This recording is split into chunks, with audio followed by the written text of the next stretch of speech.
So second question, differentiate static and kinematic indeterminacy of structure. சரிங்களா, இது ரெண்டுமே வந்துட்டு ஃப்ரேம்ஸ் வந்துச்சுன்னா ஃப்ரேம்ஸில் கண்டுபிடிக்க வேண்டியது இருக்கும். சரிங்களா, the number of reactive components which are more than the minimum necessary to keep the structure in stable equilibrium is known as static indeterminacy. அதாவது முன்னே பார்த்தா அதே தான், டிட்டர்மினேட்டுக்கும் இன்டிட்டர்மினேட் பார்த்தோம் இல்லையாங்க, அதே கான்செப்ட் அதுலேயும். அதாவது நம்பர் ஆஃப் ரியாக்டிவ் காம்பனண்ட் வந்துட்டு ஈக்குலிபிரியம் ஈக்குவேஷன்ஸோட ஈக்குவலாக இருந்துருச்சுன்னா நமக்கு வந்துட்டு ஸ்டாட்டிக்லி இன்டிட்டர்மினன்சின்னு வரும். சரிங்களா, இல்லைனா கினமேட்டிக் இன்டிட்டர்மினன்சின்னு பிரியும். சரிங்களா, அது வந்துட்டு அந்த ஃப்ரேம்ஸ் நடத்தும் போது பார்த்துடலாம். ஃப்ரேம்ஸில் ஃபஸ்ட்டு ஸ்டெப்பே வந்துட்டு அதை கண்டுபிடிச்சிட்டு அடுத்து அனலைஸ் பண்ண போவோம். சரிங்களா, இந்த ரெண்டும் வந்துட்டு முக்கியமான 2 மார்க் கொஸ்டின். நெக்ஸ்ட்டு பார்த்தீங்கன்னா what are the 6th question பாருங்கள். What are the methods of structure to determine the degree of indeterminacy.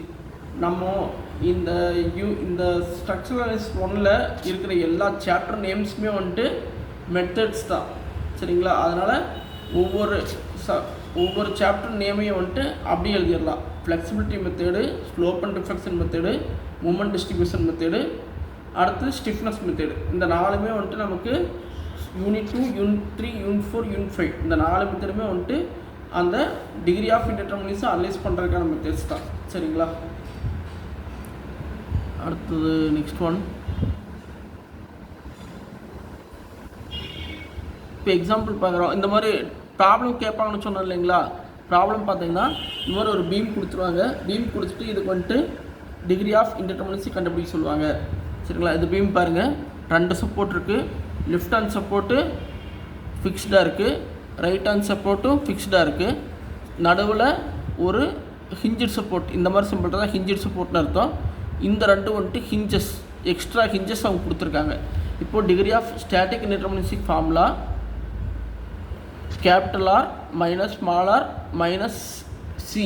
சரிங்களா, கேபிட்டல் ஆருங்கிறது வந்துட்டு எத்தனை ரியாக்ஷன்ஸ், அடுத்தது ஸ்மால் ஆருங்கிறது நம்பர் ஆஃப் ஈக்குலிபிரியம் ஈக்குவேஷன்ஸ்.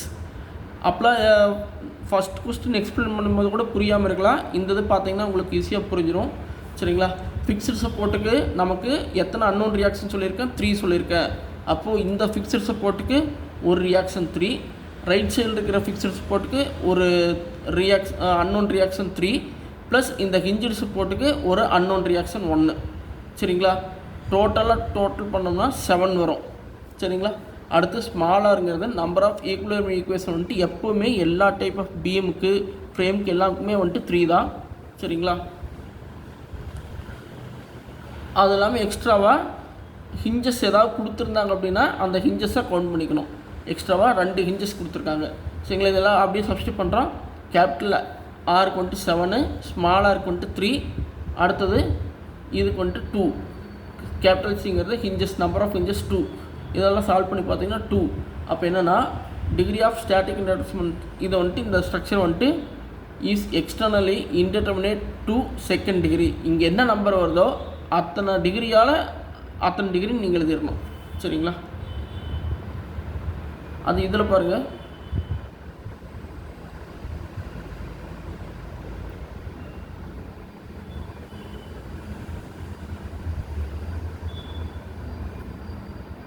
இது பாருங்கள், இந்த மாதிரி ஒரு ஃப்ரேம், இதுக்கு பேர் ஃப்ரேம்.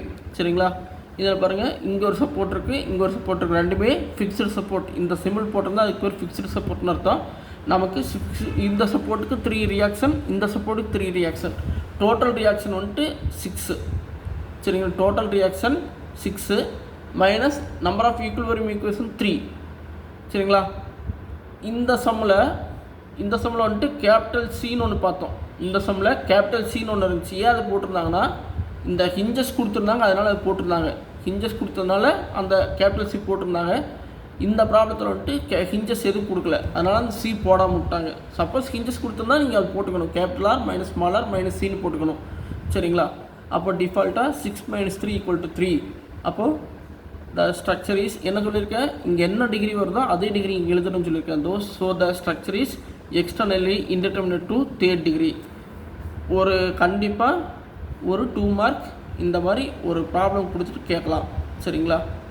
இப்போ என்னென்ன தெரியும் நமக்கு, டிட்டர்மினேட் ஸ்ட்ரக்சர்னு என்ன தெரியும், இன்டிட்டர்மினேட் ஸ்ட்ரக்சர்னு என்ன தெரியும், அதை பேஸ் பண்ணி சம்மை எப்படி ஒரு 2 மார்க் வந்துட்டு எப்படி கண்டுபிடிக்கிறதுன்னு நமக்கு தெரியும். ஃப்ரேமுக்கு அதே மாதிரி ஸ்டாட்டிக் இன்டிட்டர்மினன்சி எப்படி கண்டுபிடிக்கணும்னா அதுக்கு formula capital R minus small R minus சின்னு வச்சு அதுலேயும் ஒரு ப்ராப்ளம் பார்த்தோம். சரிங்களா? கண்டிப்பாக 2 மார்க் இதுலேருந்து கேட்குறதுக்கு 100% வாய்ப்பு இருக்குது. நல்லா பார்த்துக்குங்க. சரிங்களா? இதெல்லாம் வந்துட்டு உங்களுக்கு இந்த யூனிட்டில் இருக்கிற ப்ராப்ளம்ஸ். இது கொஸ்டின் பேங்க்ஸில் கொஸ்டின்ஸ் மட்டும் கொடுத்துருக்காங்க. சரிங்களா? இது ஒரு கண்டினியூஸ் பீம், இது ஒரு ஃப்ரேமு, இது வந்துட்டு ஒரு போர்ட்டல் ஃப்ரேம், இது நார்மல் ஃப்ரேமு, இது ஒரு பீமு, இது ஃப்ரேமு. சரிங்களா? இது எல்லாமே கொடுத்துருக்காங்க. இது எல்லாமே அனலைஸ் பண்ண சொல்கிறாங்க. அனலைஸ் பண்ணுறதுக்கு இதில் 3 மெத்தட்ஸ் இருக்குது. ஃபஸ்ட் மெத்தட் வந்துட்டு மெத்தட் ஆஃப் டென்ஷன் கோஎஃபிஷியன்ட், ரெண்டாவது மெத்தட் வந்துட்டு ஸ்ட்ரெயின் எனர்ஜி மெத்தடு, மூணாவது மெத்தட் ஆஃப் ஜாயின்ட்ஸ். சரிங்களா?